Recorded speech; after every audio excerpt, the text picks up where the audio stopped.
नमस्कार बच्चों। इस वीडियो लेक्चर में हम लोग डिस्कस करेंगे क्लास 6 के मल्टीपल चॉइस क्वेश्चंस। और जो मल्टीपल चॉइस क्वेश्चंस होंगे ये चैप्टर नंबर 1 है ज्योग्राफी का, जिसका नाम है अर्थ इन अवर सोलर सिस्टम। तो फर्स्ट क्वेश्चन में देखिए कहा गया है full moon night occurs every dash. ठीक है, तो हर कितने दिन में फुल मून नाइट आती है। तो फुल मून डे या फुल मून नाइट की बात अगर करी जाए तो एक मंथ में एक बार आती है।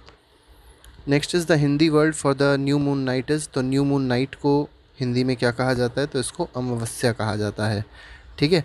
Next is the sun is अब सन क्या है, sun is a type of a star. तो सन एक स्टार है, याद रखिएगा। स्टार क्या होते हैं, जिनके पास खुद की लाइट होती है, जिनके पास खुद की हीट होती है, उनको क्या कहा जाता है, स्टार कहा जाता है। और जिनके पास खुद की लाइट और हीट नहीं होती है वो क्या होते हैं, वो होते हैं planets. Next question, question number 4। Ursa Major क्या है। तो उर्सा मेजर एक कॉन्स्टिलेशन है, पता आपको होगा। Ursa Major is a type of constellation. Constellation क्या होता है, ग्रुप ऑफ स्टार्स होते हैं। Which of these was a planet till 2006। तो 2006 तक इनमें से कौन प्लानट था। बाद में अब उसका नाम, वो अब एक ड्वार्फ प्लानट है। तो ऐसा जो कंडीशन है वो है प्लूटो के साथ में। Next is the term blue planet indicates the presence of. तो ब्लू प्लानट जो है, अर्थ को ब्लू प्लानट कहते हैं। तो ब्लू प्लैनेट क्यों कहते हैं, due to the presence of water. ठीक है, तो इसमें बी ऑप्शन सही हो जाएगा। नेक्स्ट देख लेते हैं, नेक्स्ट मल्टीपल चॉइस क्वेश्चन क्या है।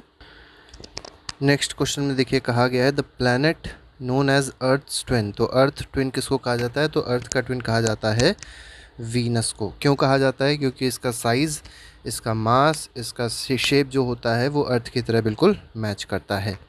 Next is third nearest planet to the sun. तो थर्ड नियरेस्ट प्लैनेट कौन सा होता है, तो सबसे पहले होता है मरकरी, दूसरे पे होता है वीनस और तीसरे पे होता है अर्थ। मरकुरी, वीनस, अर्थ, मार्स, फिर आता है जुपिटर, फिर आता है सैटर्न, ठीक है,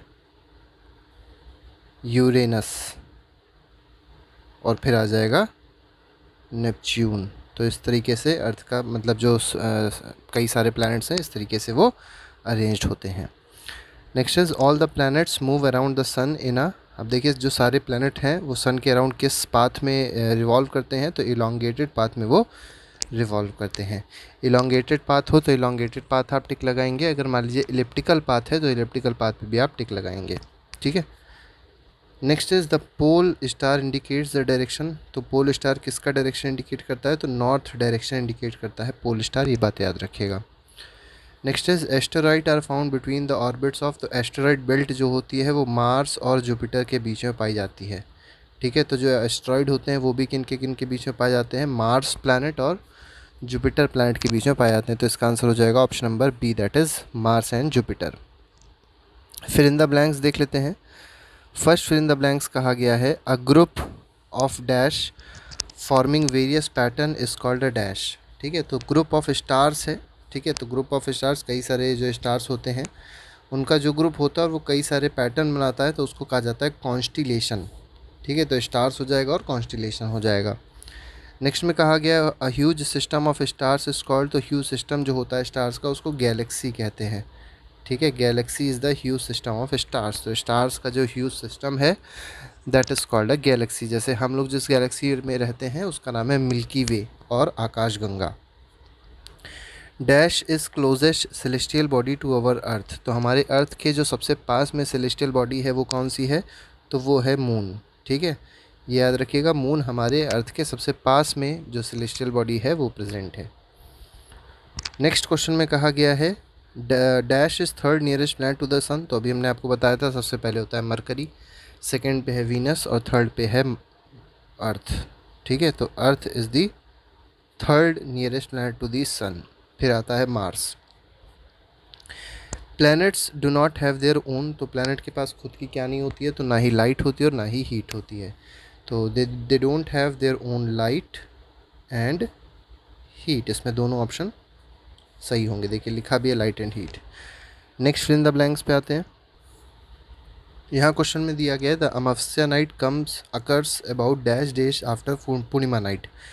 तो पूर्णिमा नाइट के कितने दिन बाद अमावस्या आती है, तो 15 दिन बाद आती है। तो याद रखिएगा 15 दिन बाद, पूर्णिमा के 15 दिन बाद अमावस्या आती है। Stars are celestial bodies that are dash and dash. ठीक है, तो स्टार्स कैसे होते हैं, बड़े होते हैं, बिग होते हैं और साथ ही साथ हॉट भी होते हैं। तो big and hot will be the correct answer of question number 2। Next is planet do not possess there own. तो प्लैनेट के पास क्या नहीं होती, तो खुद की लाइट और हीट नहीं होती है। ठीक है, तो हीट एंड लाइट इसमें आंसर सही हो जाएगा। Next is the small bear constellation is better known as. तो स्मॉल बियर को क्या कहा जाता है, सप्तऋषि कहा जाता है। ठीक है, सप्तऋषि भी कहा जाता है स्मॉल बियर को, याद रखिएगा। The Greek word which is the origin of planets. देखिए जो प्लैनेट वर्ड है वो ग्रीक से लिया गया है। ठीक है, मतलब उसका जो ओरिजिन है वो ग्रीक से आया है। और इस प्लैनेट का मतलब क्या होता है, तो वॉन्डरर्स, मतलब जो घूमते टहलते रहते हैं उनको कहते हैं प्लैनेट, मीन्स वॉन्डरर्स। WANDERERS यहाँ लिखा हुआ है। Next is 3 planets having ring around them. देखिए 3 प्लैनेट के बारे में बताना है जिनके पास खुद की रिंग होती है। तो सिंपल सा है, जुपिटर है, ठीक है, सैटर्न है और यूरेनस है। इन तीनों के पास रिंग होती है, तो जुपिटर, सैटर्न और यूरेनस। नेक्स्ट क्वेश्चन नंबर 7 है, इसमें कहा गया dash are elongated fixed path in which celestial body always remains. ठीक है, तो इलोंगेटेड पाथ होते हैं जिसमें सेलेस्टियल बॉडी हमेशा रिवॉल्व करती है या उसी में रहती है, तो उसको कहते हैं ऑर्बिट। ठीक है, तो इलोंगेटेड पाथ को क्या कहा जाता है, दे आर कॉल्ड ऑर्बिट्स। ठीक है, तो ऑर्बिट हो जाएगा इसमें आंसर। नेक्स्ट देखिए, नेक्स्ट में कहा गया है Venus is similar to Earth in its dash and dash. तो किस चीज़ में वीनस अर्थ की तरह है, तो मास में है, शेप में है और साइज़ में है। तो शेप एंड साइज़ इसमें फ़िलहाल आप लोग सही लगाएंगे, तो shape and size will be the correct answer. Next is the shadows on the moon surface are due to. देखिए अगर आप मून का सरफेस देखेंगे तो उसमें आपने देखा होगा कुछ शेडोज़ दिखाई पड़ते हैं। वो शेडोज़ क्यों हैं, क्योंकि वहाँ पर देखेंगे तो प्लेन है, ठीक है, माउंटेन्स वहाँ पे हैं, ठीक है, और वहाँ पे डिप्रेशंस भी हैं। डिप्रेशन मतलब जैसे ये कह सकते हैं पहले वहाँ पे पानी था तो अब वहाँ पे क्या हो गया, होल हो गया, डिप्रेशन हो गए। ठीक है, तो वहाँ पर क्या है, डिप्रेशंस भी हैं और वही हम लोग को शैडो के फॉर्म में दिखाई पड़ते हैं।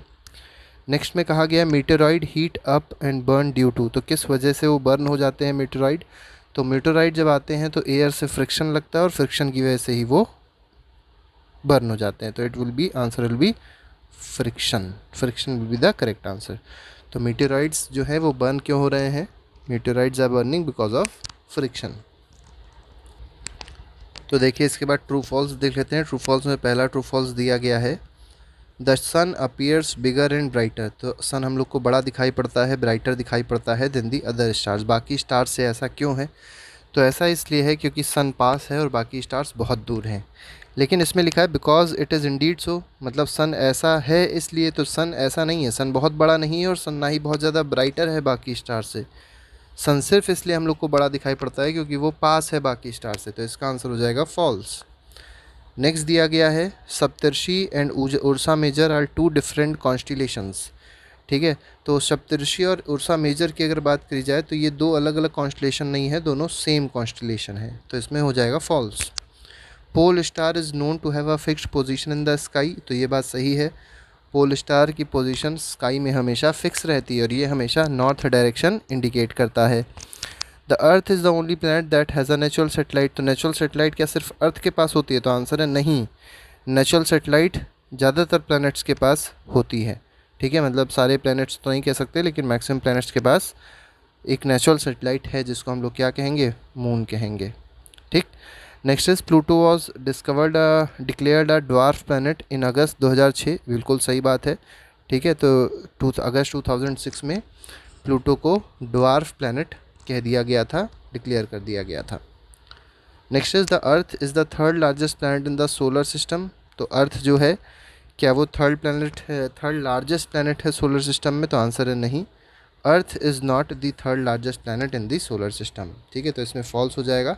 चलिए आप लोग कमेंट बॉक्स में लिख के बताइएगा कि तीसरे नंबर पर सबसे बड़ा प्लैनेट कौन सा है हमारे सोलर सिस्टम में। सबसे पहले है जुपिटर, याद रखिएगा सबसे पहले जुपिटर है। सेकंड और थर्ड आप बताइएगा which is the second largest planet, ठीक है, and which is the third largest planet in our solar system. Next is the geoid shape is not perfectly spherical. ये बात बिल्कुल सही है। हम लोग को पता है जो अर्थ का शेप होता है वो स्फेरिकल नहीं होता, वो कैसा होता है, जियोइड होता है। जियोइड का मतलब क्या होता है, कुछ इस तरीके का, मतलब ऊपर से थोड़ा चिपटा है पिचका हुआ है और इधर साइड से थोड़ा सा फूला हुआ है, बल्ज्ड है। ठीक है, तो ये बात बिल्कुल सही है, तो 7th ऑप्शन ट्रू हो जाएगा। और 8th में क्या दिया गया है, the moon takes the same time in rotating about its axis once at it does a complete revolution around the Earth. देखिए जो मून है takes the same time in rotating about its axis, जितना टाइम moon को अपनी axis पे rotate करने में लगता है, ठीक है, उतना ही टाइम उसको अर्थ के अराउंड रिवॉल्व करने में लगता है। तो ये दोनों टाइम क्या होते हैं, बराबर होते हैं। तो ये बात बिल्कुल सही है, तो 8th का आंसर हो जाएगा ट्रू। ठीक है, तो ये बात बहुत इंपॉर्टेंट थी। तो ये हमारे कुछ क्वेश्चंस थे जो चैप्टर 1 से रिलेटेड थे। बाकी के MCQs हम लोग ने पहले भी डिस्कस कर लिए थे, तो ये उसका सेकेंड पार्ट था। तो आज के फिल नहीं रखेंगे, बाकी के क्वेश्चंस हम लोग बहुत जल्द आपके सामने लेके आएंगे। Till then thank you very much, goodbye, जय हिंद।